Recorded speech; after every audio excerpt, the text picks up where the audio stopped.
اللہ علی سیدنا محمد وآلہ الطاہرین ولعنۃ اللہ علی اعدائہم اجمعین من الآن الی قیام یوم الدین۔ بسم اللہ الرحمن الرحیم۔ تمام ناظرین و سامعین کی خدمت میں سلام عرض کرتا ہوں، اور جیسا کہ آپ معذور ہیں، سلسلہ دروس قرآن ترجمہ و تفسیر جو کہ مستقل آپ تمام ناظرین و سامعین کی خدمت میں مستقل پیش کیا جا رہا ہے اور آپ استفادہ کر رہے ہیں۔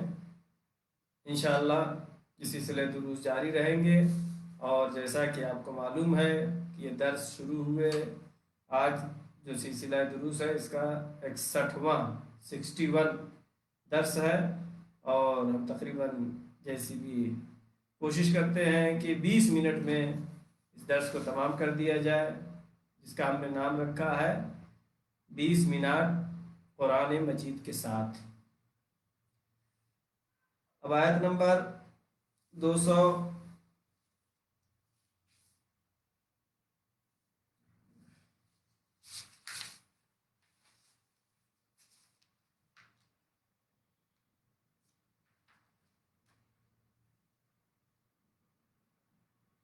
جیسا کہ آپ معذور ہیں کہ آیت نمبر 245 اور 246 دو آیتیں آپ کی خدمت میں پیش کروں گا۔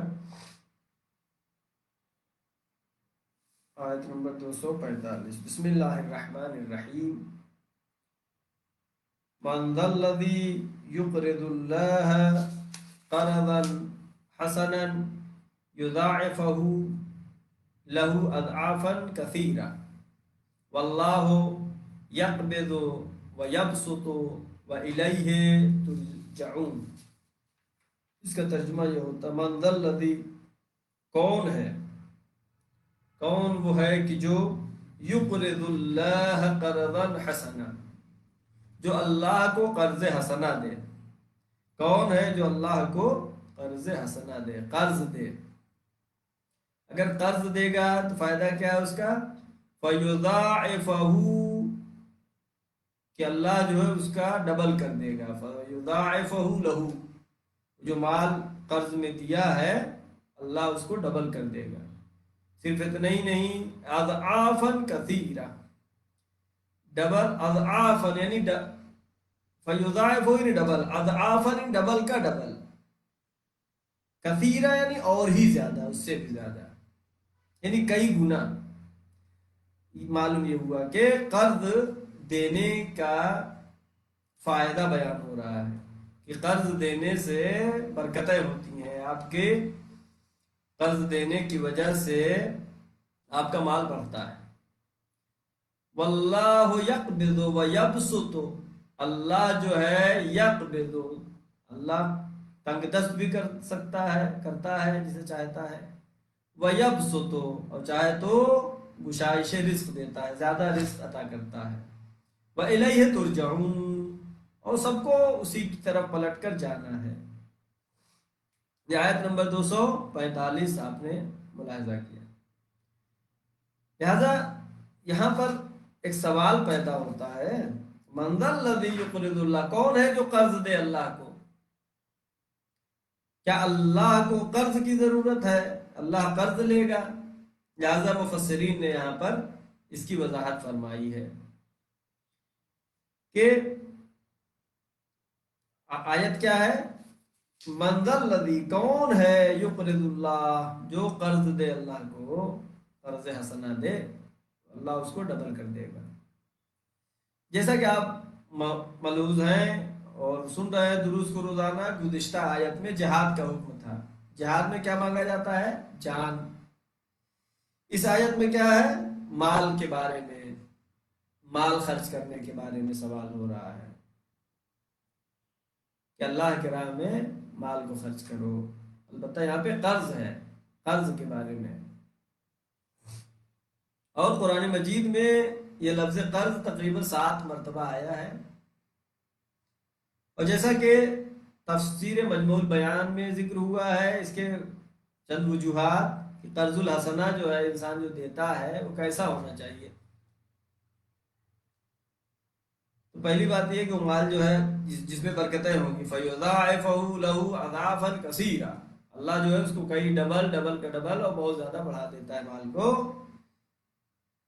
تو مال کون سا ہونا چاہیے؟ پہلی بات ہے کہ حلال ہونا چاہیے، سالم و صحیح مال ہونا چاہیے، بغیر ربا کے ہونا چاہیے، یہ نہیں کہ جو سود لے رہے ہیں اس میں کسی کو دیا قرض کے 1 سال بعد دینا تو بڑھا کے اتنا دینا، سود نہیں ہونا چاہیے، ربا نہیں ہونا چاہیے، اور جب دے تو شکر کرنا چاہیے خدا کا، اور جو جس کو قرض دے رہے ہیں اس کی عزت کو بچائے رکھنا، ایسا نہیں کہ دے دیا ہے تو سب سے کہتے پھر رہے ہیں کہ دیا ہے قرض دیا ہے، ایسا نہیں ہونا چاہیے۔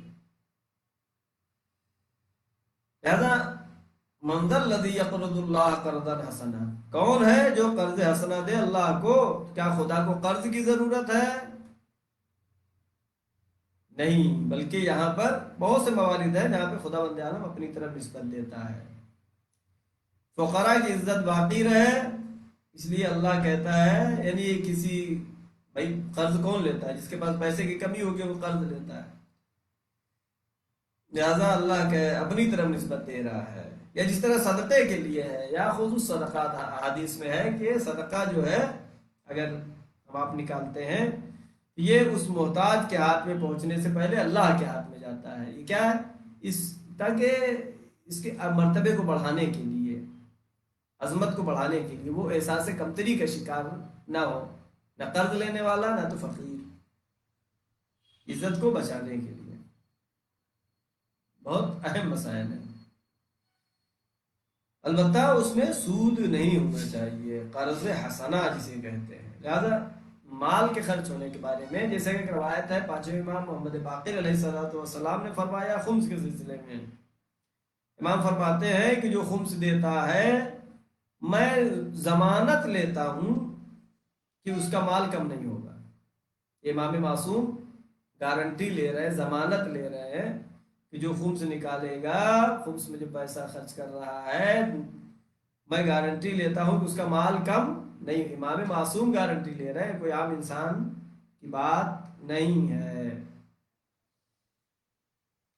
یا پھر جو ہے یقرض اللہ قرضا حسنا سے مراد بعض مفسرین نے یہ بھی بیان کیا ہے کہ اس سے مراد یہ ہے کہ اللہ کی راہ میں جو آپ خرچ کریں گے یہ ایک طرح کا قرض حسنا ہے، اور آخرت میں اس کا بدلہ ملنے والا ہے۔ جو مال خرچ کر رہے ہیں اللہ کی راہ میں، تو دو چیزیں ہو گئی یہاں پر قرض حسنا سے مراد۔ پہلی بات یہ کسی مومن کو قرض کی ضرورت ہے، اس کو قرض دینا، اس میں بھی کیا ہے فَيُضَاعِفَهُ لَهُ أَضْعَافًا كَثِيرًا، اللہ اس کو بہت زیادہ بڑھا دیتا ہے۔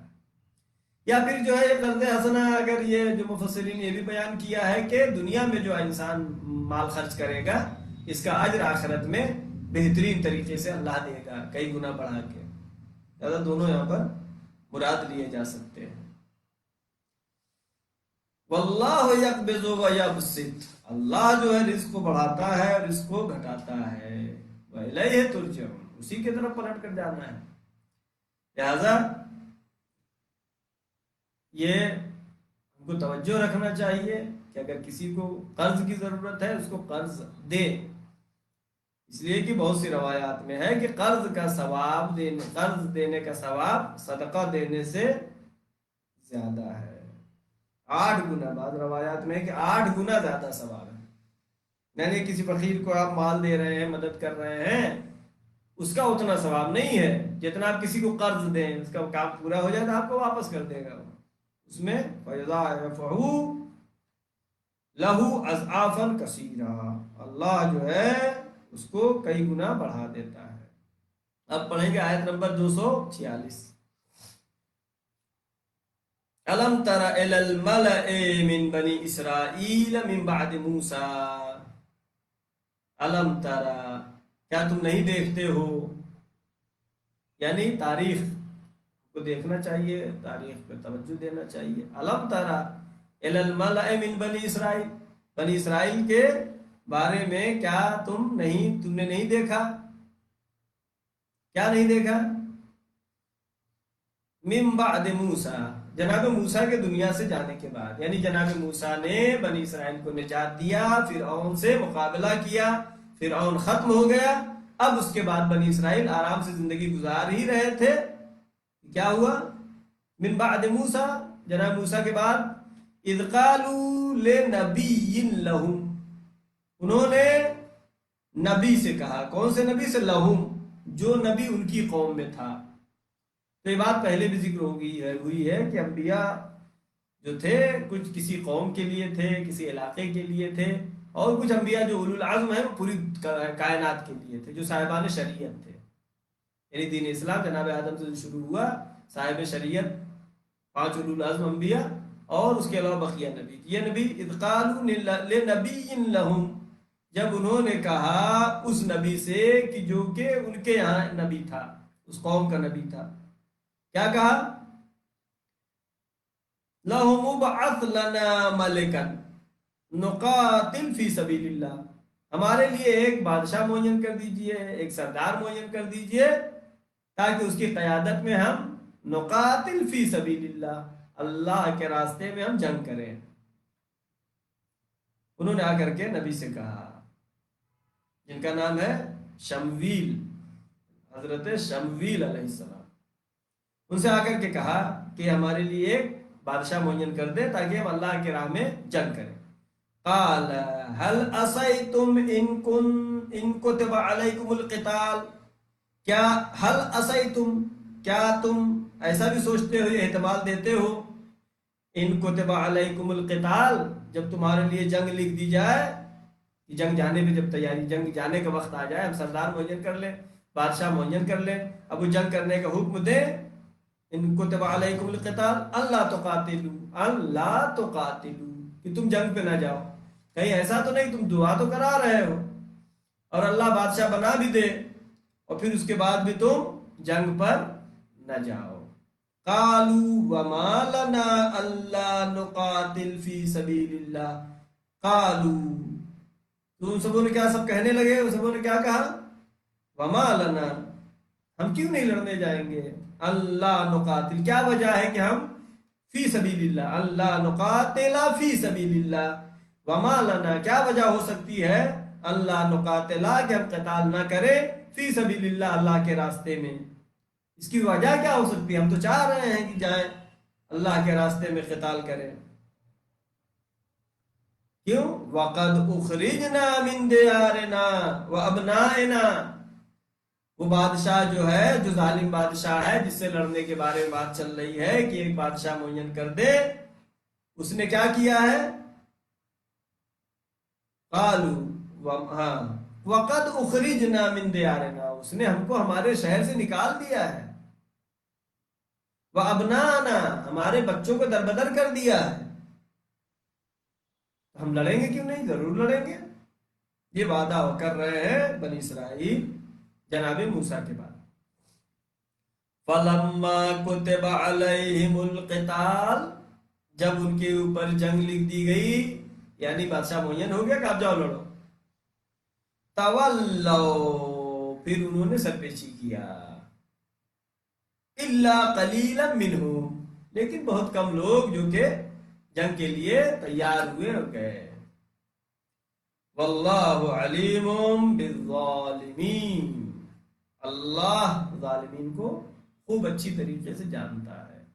یہ جو ہے انبیاء کو بھی دھوکہ دیا ان لوگوں نے، بنی اسرائیل نے، لہذا جب دعا کیا انہوں نے، جیسا کہ تفاسیر میں ہے، یہ جو بنی اسرائیل کے واقعات ہمارے لیے ذکر ہیں، اس میں مسلمانوں کو چاہیے کہ وہ بنی اسرائیل کی تاریخ کو دیکھیں، قرآن مجید میں جو واقعہ بیان ہوا ہے، جو ان کے ساتھ ہوا ہے، وہ ہمارے ساتھ بھی ہو سکتا ہے، لہذا اس پر توجہ دینا چاہیے، صرف پڑھنے کے لیے نہیں، اس سے عبرت حاصل کرنا ہے کہ آئے وہ آ کر کے نبی سے کہا اور نبی خدا نے جو دعا کیا، بادشاہ معین ہوا اور پھر لوگوں نے مخالفت کر دی۔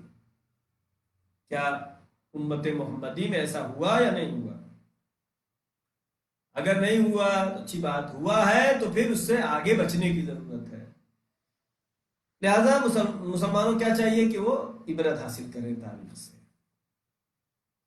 اور یہ واقعہ یہ ہے کہ حضرت موسیٰ علیہ السلام کے بعد بنی اسرائیل جو ہے آرام سے رہ رہے تھے اپنے ایک علاقے میں، اور بہت ہی شان و شوکت کے ساتھ رہ رہے تھے، سکون سے رہے، لیکن پھر وہ اپنی پرانی عادتوں اور شرارتوں پر دوبارہ جو ان کی فطرت تھی، وہ اسی فطرت جب کرنے لگے تو خداوند عالم نے ایک بادشاہ ان پر مسلط کر دیا۔ اور پھر کیا ہوا؟ اب وہ آئے نبی خدا کے پاس جن کا نام ہے جناب شمویل علیہ السلام، جو زمانے میں نبی تھے اس قوم کے لیے۔ آگے کہا کہ یہ بادشاہ مسلط ہو گیا ہے، ظلم کر رہا ہے، آپ جو ہے دعا کریں اور اللہ سے، اور ہمارے لیے معین کر دے ایک بادشاہ تاکہ ہم اس سے مقابلہ کر سکیں، ظلم سے اپنے کو بچا سکیں۔ تو جناب شمویل علیہ السلام نے خدا سے دعا کی، خدا بند عالم نے اس زمانے کے حساب سے ایک برتن میں روغن یعنی تیل بھرا ہوا اور ایک عصا نازل کی آسمان سے، اور وہی فرمائی کہ یہ بنی اسرائیل کے لوگوں کو بلاؤ، وہاں کے لوگ آئیں، اور جس کے آنے پر یہ تیل کھولنے لگے اور یہ عصا اس کے قد کے برابر، یہ معجزہ، یہ تیل کھولنے لگے اور عصا اس کے برابر ہو جائے، اس کو بادشاہ بنا دو۔ اب جو ہے لوگ آتے رہے لیکن کسی کے لیے یہ معجزہ نہیں ہوا، اور آخر میں جناب طالوت جو کہ سقائی کا کام کرتے تھے، جب وہ آئے اس جگہ پہ تو برتن میں جو تیل تھا وہ کھولنے لگا اور عصا ان کے قد کے برابر ہو گیا، لہذا ان کو جناب شمویل نے بادشاہ معین کر دیا۔ لیکن یہ بنی اسرائیل اپنی وہی فطرت، وہی پرانی عادت، انہوں نے اعتراض کیا۔ کیا اعتراض کرنے لگے؟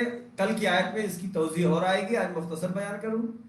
انہوں نے اعتراض کیا کہ ان کے پاس تو نہ تو مال ہے، طالوت کے پاس نہ تو مال ہے، نہ جاہ و حشم ہے، نہ عزت ہے، ایک پانی پلانے والا، پانی گھروں تک پہنچانے والا آدمی ہے، غریب آدمی ہے، اس کو آپ نے ہمارا بادشاہ بنا دیا، تو نہ اس کے پاس جاؤ وقار ہے، کچھ نہیں۔ تو جناب حضرت شمویل نے کہا کہ میں نے نہیں بنایا، خدا کی طرف سے بنایا، خدا نے یہ برتن بھیجا، خدا نے یہ عصا بھیجا، جو کچھ ہوا ہے خدا کے حکم سے ہوا، میں نے نہیں کیا، خدا نے بنایا ہے، لہذا تمہیں اعتراض کرنے کا حق نہیں ہے۔ معلوم یہ ہوا کہ امام کا معین کرنا یہ خدا کے ہاتھ میں ہے، بندوں کے ہاتھ میں نہیں ہے۔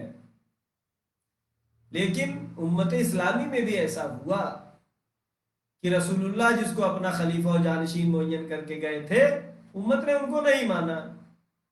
جب نہیں مانا تو آج دیکھ رہے ہیں عالم اسلام کی کیا حال ہے۔ اتنی دنیا ترقی کرنے کے بعد بھی آج بھی امت مسلمہ مختلف گروہوں پہ بٹی ہوئی ہے، درحالے کہ ہونا یہ چاہیے تھا کہ سب مل کر متحد ہو کر، جو کہ اسلام نے بار بار بتایا قرآن مجید میں، کیا بادشاہ معین کرنا ہوا، ابھی آپ نے پڑھا تھا کس نے معین کیا؟ نبی خدا نے معین کیا، لیکن بنی اسرائیل نے مخالفت کیا۔ مسلمانوں نے بھی حضرت علی علیہ السلام کی بیعت کی غدیر خم میں، اور جمل میں مولا علی سے لڑنے آ گئے، یا حضرت مسلم کی بیعت کی کوفے میں اور پھر بیعت توڑ دی۔ لہذا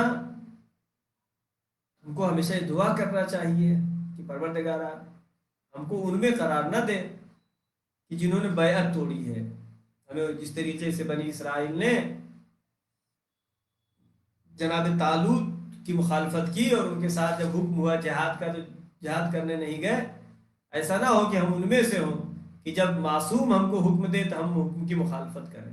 پروردگارا محمد والے محمد کے صدقے میں، شہادہ معصومین علیہ السلام کے صدقے میں ہم تیری بارگاہ میں دعا کرتے ہیں، پروردگارا محمد والے محمد کے صدقے میں جو بھی پریشان حال ہیں ان کی پریشانیوں کو برطرف فرما۔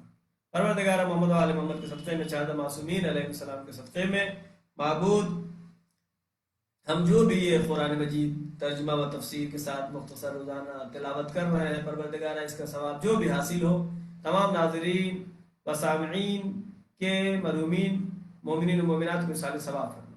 پروردگار محمد والے محمد کے صدقے میں جو بھی پریشان حال ان کی پریشانیوں کو برطرف فرما، جو مریض ہیں ان کو شفائے کامل و عاجل عطا فرما، پروردگار محمد و آل محمد کے صدقے میں اس کورونا بیماری کو جلد از جلد نیست و نابود فرما۔ پروردگار محمد و آل محمد کے صدقے میں جو بھی جوان علم حاصل کر رہے ہیں ان کو روز بروز ترقی و کامیابی عطا فرما، جو بے روزگار ہیں ان کو روزی عطا فرما، جو باروزگار ہیں ان کی روزی میں وسعت عطا فرما۔ پروردگار محمد و آل محمد کے صدقے میں ہمارے امام زمانہ کے ظہور میں تعجیل فرما، ہم سب کو ان کے اول و انصار میں شمار فرما۔